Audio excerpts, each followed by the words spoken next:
ఎందుకని మీ జీవితాలు మార్చబడట్లేదంటే, దేవుడైతే ఒకటే చెప్తున్నాడు, స్తుతించగా ఎరుకు గుడులు కూల్చబడ్డాయి, స్తుతించగా ఎర్ర సముద్రము చీల్చబడింది. కానీ మరి మీరెందుకు అయ్యా ఈ విధంగా ఉన్నారంటే, చాలామంది దగ్గర ఏం లేదు, స్తుతి లేదు. ఎవరి దగ్గర ఏదైనా ఉంటేనే దాని నుంచి మనము ఇతరులకు ఇవ్వడానికి ఇష్టపడతాం కదా.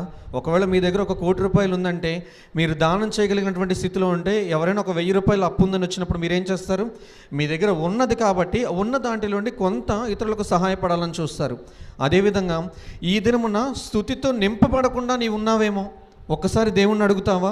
దేవా, ఈ దినమున స్తుతితో నేను నింపబడాలని ఆశ కలిగి ఉన్నానయ్యా. హృదయము నిండిన దాన్ని బట్టే నోరు మాట్లాడుతుందని మనందరికీ తెలుసు కదా. మరి నీ హృదయంలో స్తుతి రావట్లేదంటే నీ హృదయంలో ఏం లేదు? దేవుణ్ణి స్తుతించాలన్నటువంటి మనస్సు లేదేమో.